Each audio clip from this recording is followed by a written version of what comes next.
I'm Aaron Baker from PhoneDog.com, and it's a versus battle between the LG G2 and the Moto X. Let's put them together and see which one comes out on top.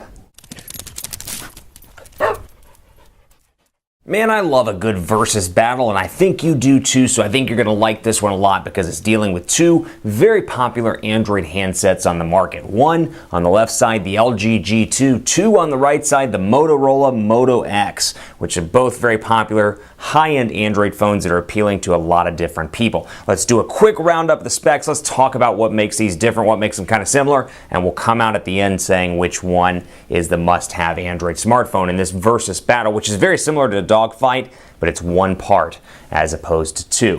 Before we go into it, special thanks to my partners at Best Buy Mobile for giving us devices like the G2, like the Moto X for use in our One-Pawed Bandit giveaway game. When you go into Best Buy Mobile to get either of these devices, you'll walk out working, and make sure you walk out with everything set up, walked out the door, you got your email set up, your web set up, can't complain. All thanks to the boys in blue, as I like to call them, at Best Buy Mobile. So here's the LG G2, spec-wise, pretty powerful all around. You're looking at a 2.3 gigahertz quad-core Snapdragon 800 CPU, 5.2-inch 1080p HD display here, a 13-megapixel camera on the back with 1080p HD video recording capabilities and optical image stabilization. You'll notice the volume rocker and power button are also on the back, making it a little bit of a departure from the traditional look and feel of an Android smartphone. Your 3.5mm headphone jack is at the bottom, combined with your micro USB charging port and speakers, of course.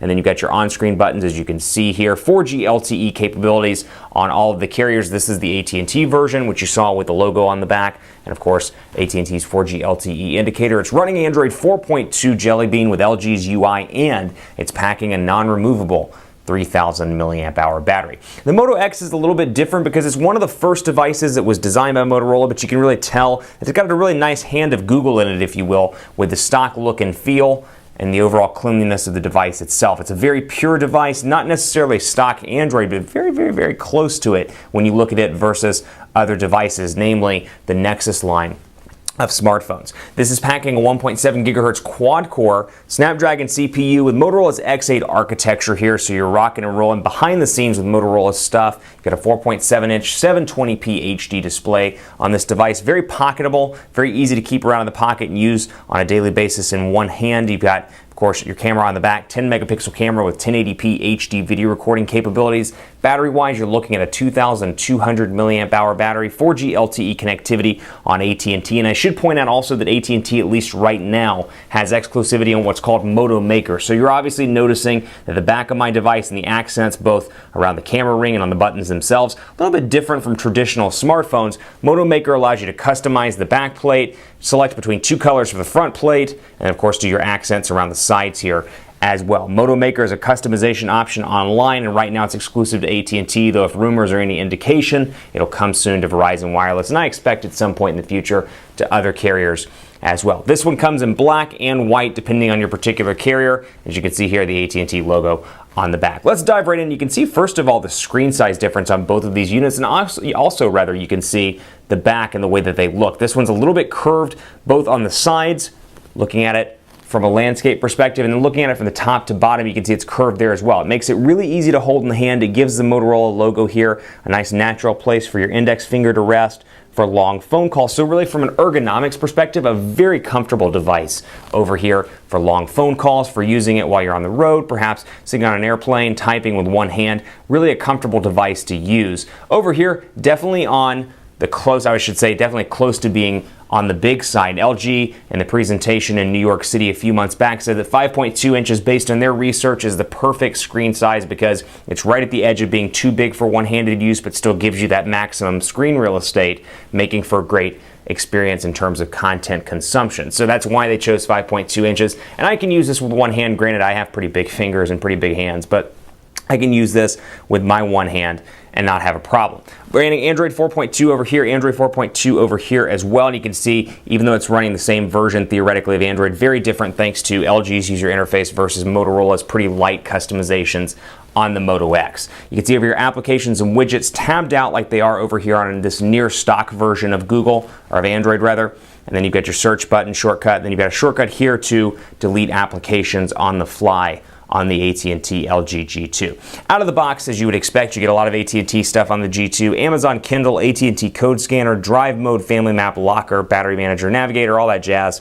Device help, data manager, and more. Over here, you do get some of that stuff. AT&T Locker, as you can see. Motorola's Assist application, which is very helpful. We'll talk about in just a few seconds. My AT&T, and then you'll see that's about it on the AT&T side. Some Google stuff on both of these devices, obviously, with it being Android, but some of the applications that I like, we'll talk about those starting right now. Motorola's Moto Assist is fantastic on the Moto X, and again, if you look at both of these devices, you can really see kind of an overall message that's very different between the LG G2 and the Moto X. Moto X is very much a quick, minimalist look and feel. This is very much maximizing the software value adds, and we'll talk about that in just a second. But Motorola Assist is great all around, and yes, I'm in. We'll go ahead and take a look at it. You see driving, meeting, and sleeping come up on the screen. Three things we do a whole lot of in average adult life. So driving, when I click that to turn it on, I can stay focused on the road, and I can say, you know what, talk to me. When I'm on the road, I can turn on GPS, which I'll have to do to activate it. Go ahead and hit agree,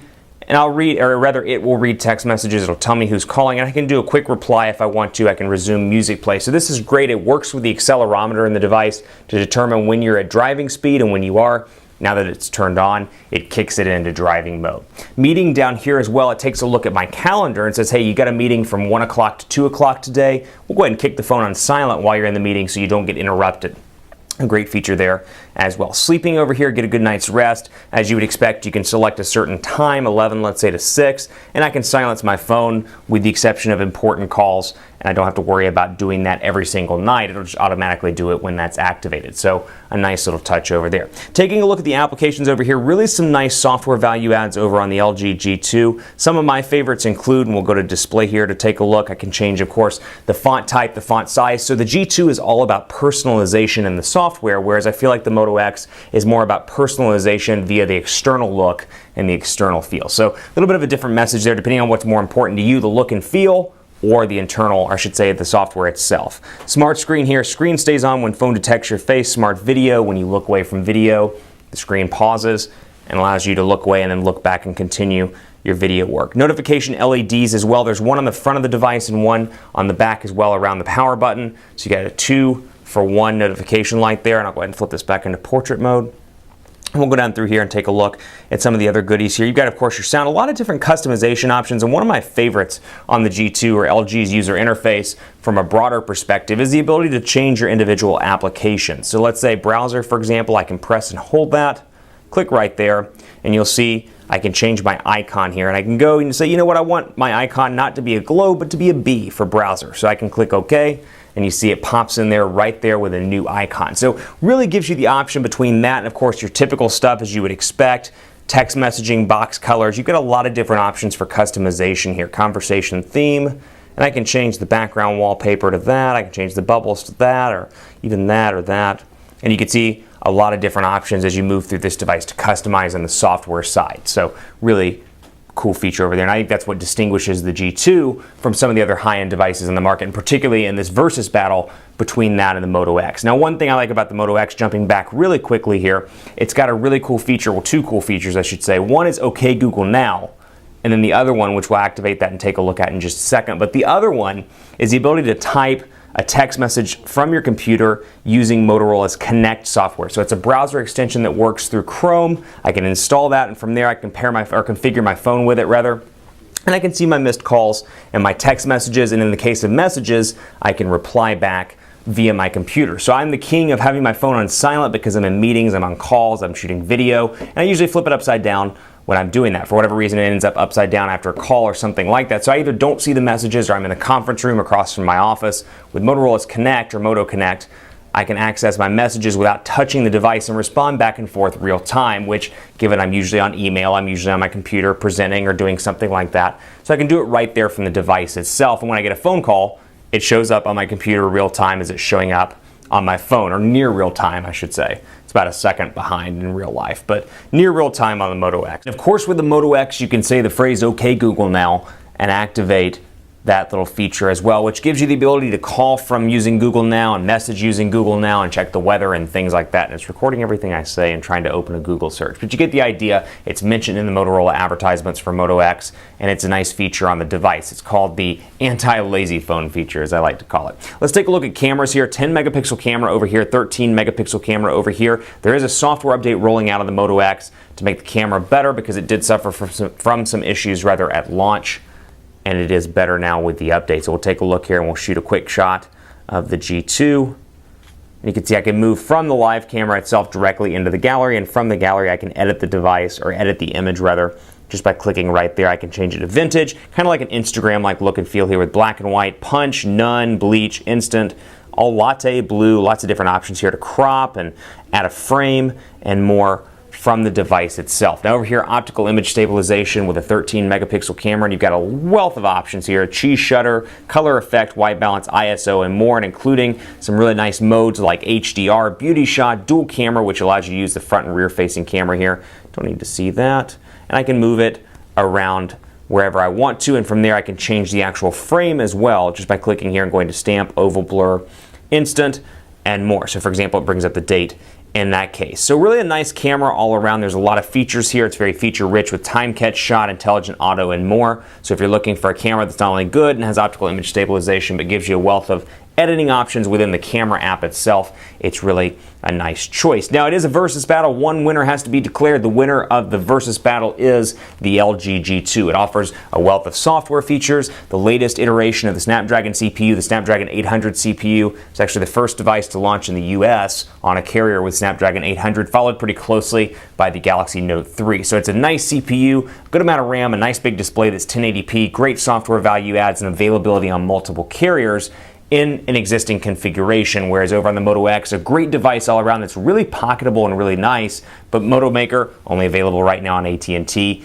and within that, it is pared back and very minimalistic, but I think for a lot of people, those software value adds really make the experience. Keep it locked on Twitter or right here on PhoneDog.com as well, but I'm on Twitter at PhoneDog_Aaron. I'm on Facebook at Facebook.com/HiAaronBaker, and on Google Plus at gplus.to/PhoneDog. Thanks for watching. More to come in not only versus battles, but just Android phones and iOS phones and Windows phones in general on PhoneDog.com. So you'll want to stay tuned, my friends. Thanks for watching. I'll see you next time.